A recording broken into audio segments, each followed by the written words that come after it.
Muy buenas, yo soy Antonio Fernández y bienvenidos al podcast Zona 73. Me acompaña, como siempre, mi compañera Irene. Hola Irene, ¿qué tal? Hola Antonio, mira, hoy tengo a mi lado a María Aragón, Hola. que es nuestra tercera invitada y primera mujer que viene al podcast. Así que tienes un gran peso sobre tus hombros, María. ¿Sí, tú crees? Sí. Lo intentaremos llevar de la mejor manera posible. Este podcast tiene mucha influencia, ¿eh? Lo ve Sí, mucha sí, gente. sí. Vale. Bueno, pues como decía mi compañera Irene, hoy tenemos a María Aragón. Hoy tenemos a esta profesora de Historia, licenciada en Historia del Arte por la UMA, la Universidad de Málaga. Ella es docente en el IES Salvador Rueda y presta clases de bilingüe en bachillerato, FP básica y diversificación. Es conocida por reconocer la autoría de obras que aún no ha visto nunca. Por ejemplo, le enseñan un Sorolla de extraña estructura y sabe de quién es y cuándo lo pintó, aunque no lo haya visto nunca en su vida. Bueno, esto es Bueno. algo. A ver, esto es algo. Me cuenta la historia mejor. Bueno, realmente no era con Sorolla, porque esto es la anécdota que te dije sobre las oposiciones. Sí. No, era un fobista, si no recuerdo mal. Ahora mismo no me acuerdo, me habéis pillado. Era con unos geranios. Sí, tenía efectivamente, me acuerdo de los sí. geranios. Sí. A ver, que es una anécdota bastante graciosa, ¿no? Porque el profesor de las oposiciones se quedó totalmente, porque claro, él siempre iba intentando ir a pillar, ¿no? Claro. Y es en plan de, a mí no me pilla. No, a ella no la pillan. Sí, Descubriendo, ¿no? Obras. Sí, efectivamente. No me acuerdo si era quizá una obra de Gauguin, ¿no? La obra que, bueno, que él es un fobista, uno de los más importantes, ¿sabes? Y era una obra súper rara, andaluza, ¿sabes? O sea, andaluza en el sentido de que estaba pintada en Andalucía, ¿no? Con temática andaluza, pero obviamente Gauguin no es andaluz, ni mucho menos, ¿sabes? Entonces, pues por eso era curioso. Ya está. Sí. Pero no era Sorolla. Sorolla, aparte, se ve muy fácil también. Sí, cualquiera lo ve. Sí. Ahora lo voy a enseñar. Muy bien, pues como ya sabéis, le digo a la audiencia, en este podcast relacionamos siempre todas las cosas de las que vamos a hablar con ciencia. Así que la primera pregunta sería, ¿cómo ves la relación entre la historia del arte y la ciencia a lo largo de la historia? Pues mira, la verdad es que la relación entre arte y ciencia es demasiado grande. Es decir, ya sea como temática o en cualquiera de sus vertientes, la ciencia puede estar perfectamente presente en lo que es en el arte como tal. De hecho, uno de los ejemplos quizás más claros es en los propios pigmentos, que al final no deja de ser química, ¿no? Es decir, de hecho, hablando antes que has mencionado a Sorolla, una de las cosas que más llama la atención de los cuadros de Sorolla es el blanco, ¿no? Que él es capaz de captar lo que es la luz valenciana, ¿no? Esa luz súper potente que te ciega los ojos y él lo recoge en su cuadro. ¿Y cómo lo hace? Concretamente con un blanco que se llama blanco de plomo y es que está literalmente cogido del plomo, es decir, que es química prácticamente y eso se ve en cualquier cuadro. Y no solamente en cualquier cuadro, sino que si te vas a escultura, escultura, arquitectura, cine o lo que sea, la ciencia está muy presente siempre. Claro, sí. Digamos que es como el pilar esencial que mueve el arte, ¿no? Bueno, tanto como quizá pilar esencial, no, pero sí es verdad que está muy conectado. Es decir, quizás en la actualidad no necesitas saber ciencias para, por ejemplo, hacer una obra de arte, ¿no?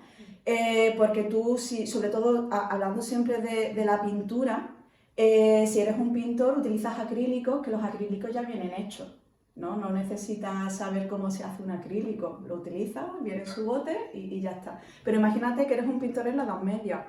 Entonces a ti te viene el polvo, ¿no? Que son los pigmentos, y tú esos pigmentos los tienes que mezclar con un aglutinante, porque sin ese aglutinante el polvo no sirve de nada.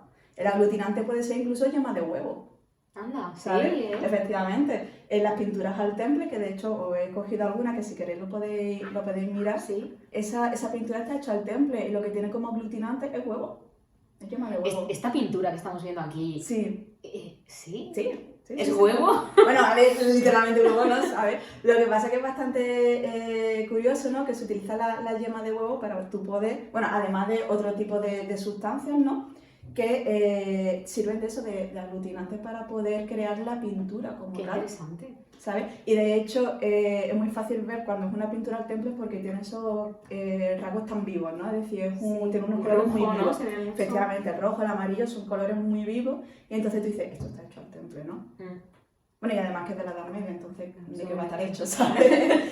No había tampoco tantos tipos de técnicas artísticas en ese momento. Entonces, ya está, es curioso. Bueno, seguimos con la siguiente pregunta. ¿Qué movimientos artísticos crees que han estado más influenciados por los avances científicos?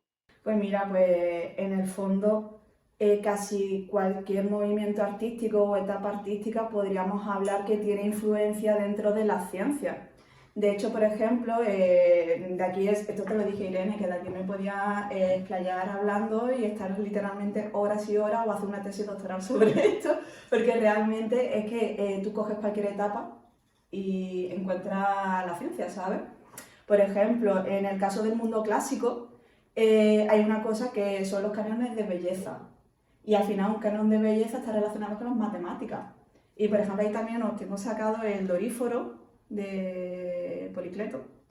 Vale, Doríforo. Sí, tiene que estar quizá al principio para que lo veáis. Es que el arte sin imagen. Sí, el hombre desnudo. Es que nos ha enseñado antes las imágenes y he visto un hombre desnudo y he dicho, mi María, ¿qué nos traes aquí? Hombre, imagínate, tú piensas que en la época clásica, Sí. Los griegos, lo más bonito que podía haber era el cuerpo humano. Entonces no lo van a tapar. Claro. Aparte que un gimnasta, y los gimnastas pues bueno, pues no practicaban a lo mejor literalmente la gimnasia al desnudo, pero sí es verdad que enseñaban su cuerpo, ¿no? Al final un cuerpo bonito es lo mejor. Cultural. Sí, claro, efectivamente es cultural. Y entonces, claro, aquí por ejemplo, aunque concretamente la imagen que he enseñado no se ve esa proporción de Policleto, pero ahí están las matemáticas. Después si nos vamos a otra época, al Renacimiento, pues encontramos la proporción áurea, que yo creo que todo el mundo sabe lo que es. Sí, más o ¿No? menos. Es la caracola. Efectivamente. Entonces, tú te vas a cualquier cuadro de Da Vinci, Miguel Ángel, Botticelli, da igual, el que sea, y ahí lo vas a encontrar. Y se cumple, ¿eh? Y se cumple. Claro, no solamente está en la naturaleza, es que en el arte, ya sea escultura, pintura, arquitectura, encontramos las matemáticas, la proporción áurea, ¿no?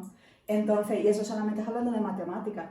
Si nos vamos, por ejemplo, a temas de medicina, uno de los cuadros que a la gente más le llama la atención es el, ¿cómo se llamaba? Que si no lo digo más, Lección de Anatomía de Rembrandt, que también lo tenéis por ahí. Y es un estudio anatómico. ¿Por qué? Porque es que en ese momento se estaban empezando a hacer autopsias.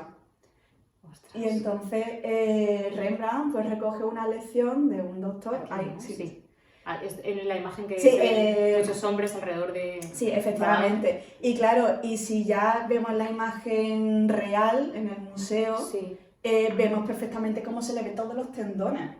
Es decir, que ya sea la pintura de Rembrandt o incluso anteriormente en el Renacimiento había un estudio anatómico bestial. Sí. Es decir, que es que tú ves perfectamente, o incluso, aunque no lo tenéis ahí, pero es la obra culmen de Miguel Ángel, ¿no? El David. Ahí se le ve perfectamente todos los tendones. ¿Y eso por qué? Porque obviamente hay estudios de anatomía. Y eso simplemente es hablando un poco pinceladas de lo que la ciencia le aporta al arte. Si por ejemplo nos vamos ya incluso a la actualidad, con la revolución industrial, pues que el arte cambia drásticamente. Por ejemplo, en el caso de, que bueno, no sé si sabéis cuándo y dónde empieza la revolución industrial. Sí, correcto, en Inglaterra a final del siglo XVIII. Efectivamente. Pues obviamente, a ver, se lo tenían preparado, ¿eh? Sí. Obviamente esto va a afectar muchísimo al mundo del arte. Y hay un artista que a mí me encanta, que es William Turner, que él es inglés, y obviamente él comienza a ver todo ese nuevo mundo, porque es que la revolución industrial supone un nuevo mundo. Y entonces en algunas de sus obras incluye esos nuevos aspectos de la revolución industrial, como el ferrocarril, que ahí también si queréis lo podéis ver. Y para mí esta obra, de hecho la he visto este verano, la he visto este verano y es impresionante. Sí. Es verdad, ¿Es grande? No es un gran formato, pero esto es un ferrocarril. Ojo, efectivamente. en esta imagen Efectivamente es un tren. Qué interesante. Yo la tendría en mi casa, ¿eh? Claro, sí, es muy contemporánea. Sí. Y lo hizo en el siglo XIX, antes que todos los impresionistas, ¿sabes?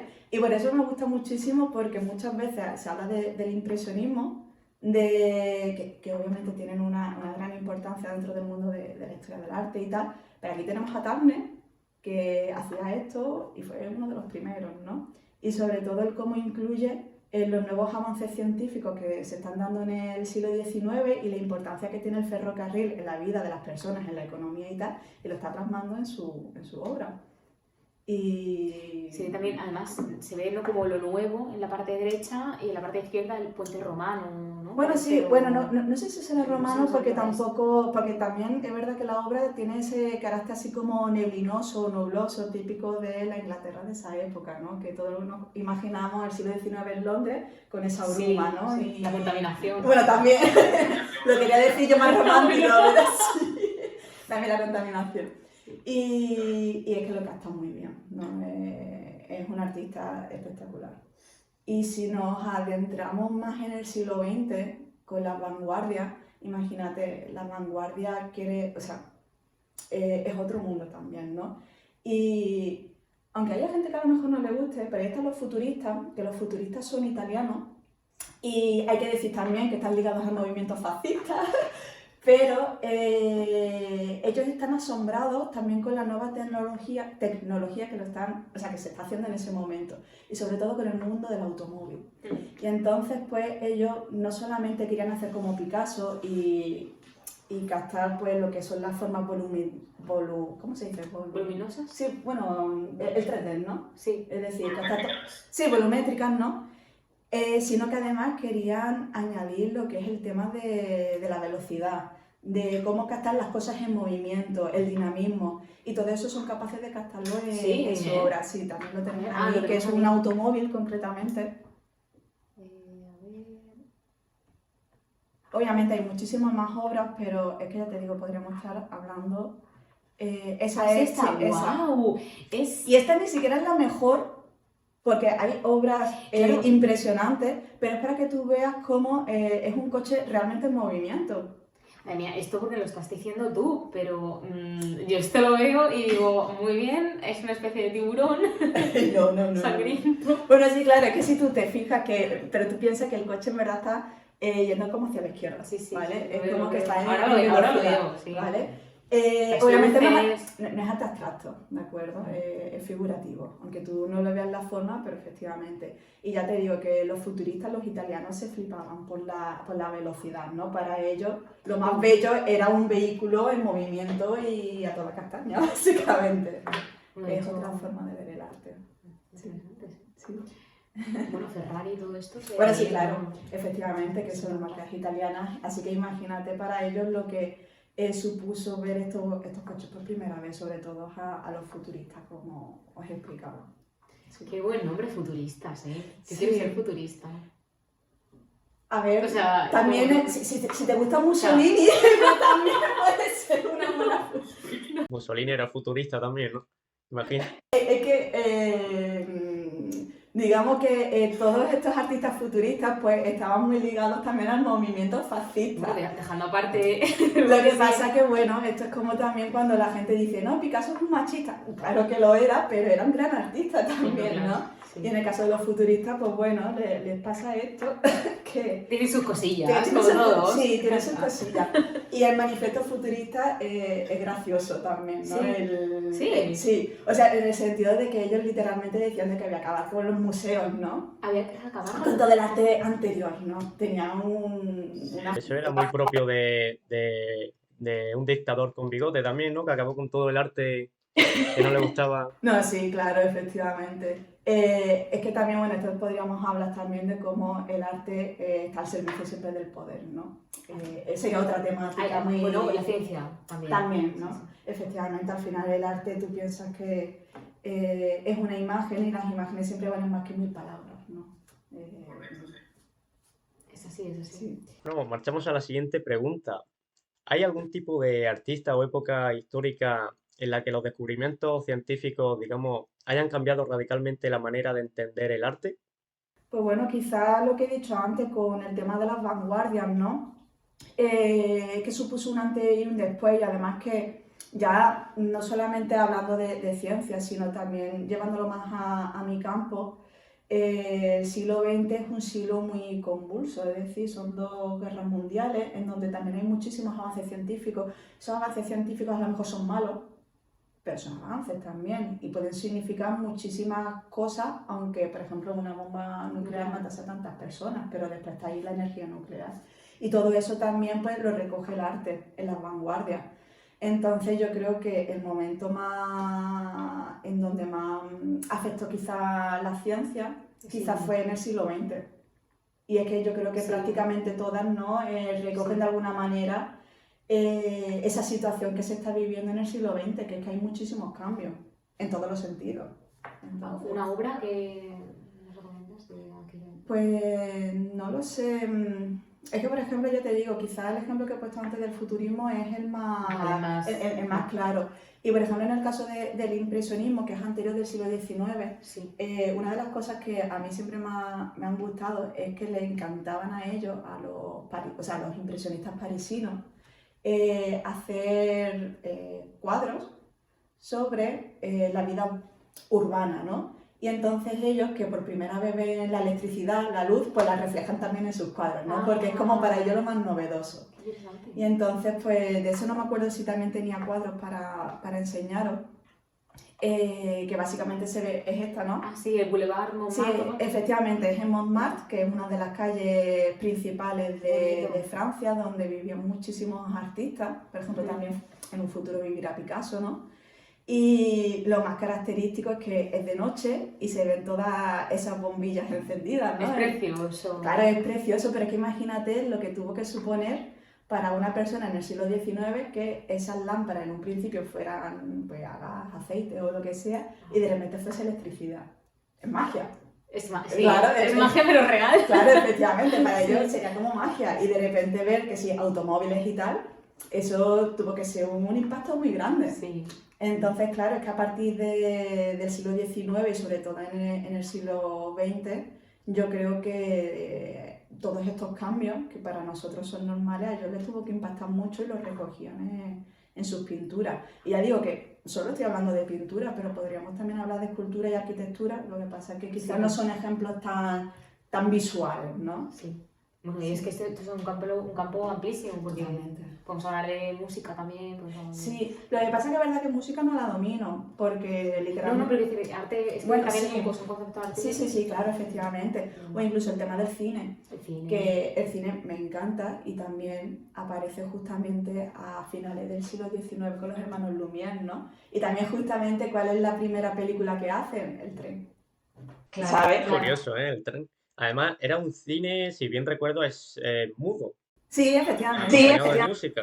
Efectivamente, el primer cine es mudo, la música se pone aparte o incluso muchas veces se podía tocar en directo, y posteriormente ya con el Star System y todo esto, ¿no? Que también es súper interesante cuando ya surge el cine sonoro, ¿no?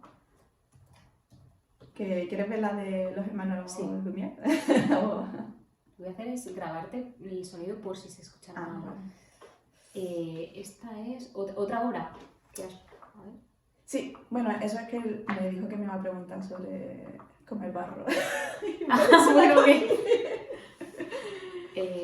no sé, pero de las que has traído Sí. otra imagen, a ver... Bueno, concretamente sobre el tema de la electricidad, no. Es verdad que hay muchísimos autores impresionistas que lo recogen casi. O sea, tú si pones impresionismo, electricidad, te van a salir muchísimas, porque es que fue algo que les encantaban a ellos representar. El mundo moderno, básicamente. Bueno, nosotros lo ponemos ahora con la magia de la edición. Sí. O sea, también son imágenes preciosas. Y es que te van a salir muchísimas imágenes. Wow, sí. A mí esta me encanta. Bueno, sí, esa concretamente es de Monet. Sí. Y de hecho se parece mucho a la obra de William Turner, y es porque la hizo allí en Inglaterra. Sí. Claro, él estudió mucho a Turner, ¿no? Y, por ejemplo, nuevamente el tema de la máquina de vapor, el ferrocarril. Es que mover grandes, no sé, masas Claro. fácil de un lado a otro, es que tenía que ser sin animales, sin... Claro, es que es Una un locura. cambio muy bestia, la revolución industrial. Y es que eso va a suponer un antes y un después en la sociedad, en el urbanismo, en el arte, en todo. Sí. Entonces, claro, es que es imposible no ver una obra de arte de esta época y que eso no esté reflejado más o menos. Verdad que bueno, que se añaden Sí. algunas imágenes que son distintas, ¿no? Pero, o por ejemplo, estas no típicas del que nuevamente se ve ahí, ¿no? Las luces y tal. Sí. París, el impresionismo y la experimentación con la luz artificial. Qué bueno. Claro. Sale una chica, ¿no? Sí, ¿Esta es? una chica así como burguesa, ¿no? Bien Sí. vestida, en una especie como de bar. Sí. Entonces es muy curioso, ¿no? Cómo representa todo este nuevo mundo. En otras épocas, pues a lo mejor, pues sí que podrían estar, pero es que a partir del siglo XIX es algo totalmente radical, ¿no? Es que cambia mucho la forma de ver incluso el arte. Tú piensas también que se inventa la fotografía. Es que ya literalmente cualquier persona coge una cámara fotográfica Ya. y ya tiene su fotografía y su obra de arte que la ha hecho él mismo. Y además al instante, pero antes la fotografía debería de tomar unas cuantas horas de exposición. Sí, claro, esos son los daguerrotipos, ¿no? Que son las primeras formas de fotografiar que hay y que es verdad que se necesitaba varias horas para poder recoger la imagen, pero de todas formas, en cuestión de pocos años, de cada vez el tiempo es menor. Es decir, que dentro de la fotografía y del cine hay unos cambios brutales en cuestión de muy poco tiempo. Es decir, se hacen muchísimas innovaciones en un tiempo muy reducido.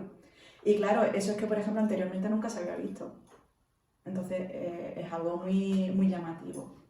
Pero que antes no se había visto, el avance que se había hecho tan Claro, rápido. efectivamente, mira, esto por ejemplo con mis alumnos siempre se lo digo, hay dos grandes revoluciones en la historia de la humanidad. Una es la revolución neolítica, que fue literalmente en el neolítico, hace muchísimo tiempo, más de 10.000 años, y la otra es la revolución industrial. Ya está. Ahora estamos experimentando una nueva revolución con el tema. IA. Claro, efectivamente, el tema de la digitalización, las nuevas comunicaciones, la inteligencia artificial y quizás todavía no somos conscientes de ese gran cambio. Correcto. Pero es que ya te digo, es que anteriormente no ha habido ningún, o sea, hasta la revolución industrial, hasta la revolución neolítica, no hubo un gran cambio tan drástico a nivel de sociedad o de arte como estamos hablando. ¿Puedes contarnos algún ejemplo de cómo se usó la tecnología o incluso la ciencia, ya que estamos hablando de ciencia, en obras maestras del pasado? Pues no sé. Mira, por ejemplo, lo que pasa es que no me acuerdo, creo que se llamaba Cámara Oscura, si lo puedes buscar, porque no... Esto es de fotografía, ¿verdad? No es exactamente, pero antes estuve mencionando lo del tema de la proporción áurea, del Renacimiento y tal, pues concretamente se inventaron, sí, pon Cámara Oscura, Wow. sí, básicamente eso, ¿no? Pon Cámara Oscura Renacimiento y a lo mejor te sale una imagen por si te la quieres descargar después.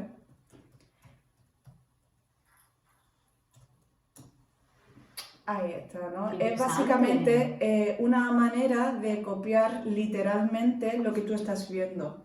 Sería algo así como hacer una fotografía, pero la estás dibujando o pintando tú, ¿no? Y esto se lo inventaron en el Renacimiento para hacer cuadros totalmente exactos, ¿no? Entonces, bueno, es una innovación técnica principalmente, en donde, por ejemplo, las matemáticas o el tema de la óptica también están ahí incluidas y que esto se empezó a utilizar, no me acuerdo muy bien, creo que a partir del siglo XVI o no sé si anteriormente yo creo que no, que fue a partir del siglo XVI y es bastante curioso porque es que literalmente puedes copiar una imagen. Pero con una lente, ¿no? O sea, ahí donde Sí, el espejo se sí, refleja y tú lo tienes ahí. Efectivamente. Interesante. Y Y en- pequeño, y escala, claro. Y claro, y lo puedes hacer a Es que escala las escalas- literalmente. Las escalas son un problema. Y entonces, claro, es una gran innovación técnica que le sirvieron a muchísimos artistas para copiar algo de manera literal. Qué interesante. Y claro, ya estamos hablando del siglo XVI. Es decir, que esto sería como la primera cámara fotográfica de la historia.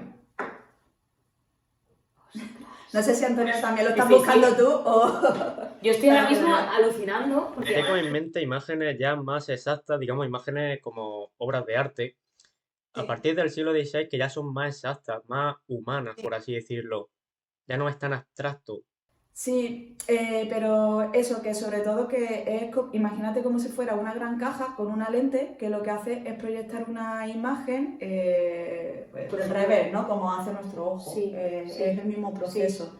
Y entonces pues tú lo que haces es copiar la imagen.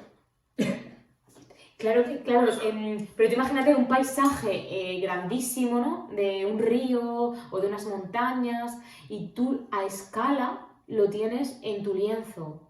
Claro. Entonces lo único que tienes que hacer es Sí, hacer el primer, bocetar, claro, hacer el boceto y después posteriormente claro, hacer las la- mezclas, los claro. colores, o incluso si tienes alguna duda, pues volver a tu cámara oscura y decir, ah, bueno, pues esto Sí, aquí, o- bueno, es verdad que yo creo que esto serviría a lo mejor sobre todo, que no estoy tampoco claro, pero yo creo que serviría principalmente para lo que tú has dicho, para hacer un boceto, ¿no? No. Y después ya, ya sea en En tu, tu en casa, tu taller, sí, ¿no? sí. Pues lo podría o bien terminar el boceto, si estaba hecho ya en un lienzo anteriormente, ¿no? Terminarlo con las pinturas, las imprimaciones o lo que fuese, o adaptarlo incluso a un tamaño, o sea, a un gran formato, ¿no? Que se dice. Entonces, bueno, una cosa que a mí siempre me ha parecido muy curiosa, que ya de por sí en esta época existiese este tipo de artilugios, ¿no? Es algo muy, muy curioso. O sea, y esto es lo primero que se me ocurre, qué pero... interesante, es que es muy interesante. Es que hace Sí, poco sí, sí. lo vi en un museo, ¿El qué? en la cámara, sí, Ah, qué guay. en Béjar. O sea, ¿te refieres a lo que son los grabados o...? Había una cámara oscura. Sí, qué guay. Yo nunca he visto ninguna, creo, ¿sabes? Sí. Pero sí, está muy guay. Es muy curioso, ¿no? Sí, sí.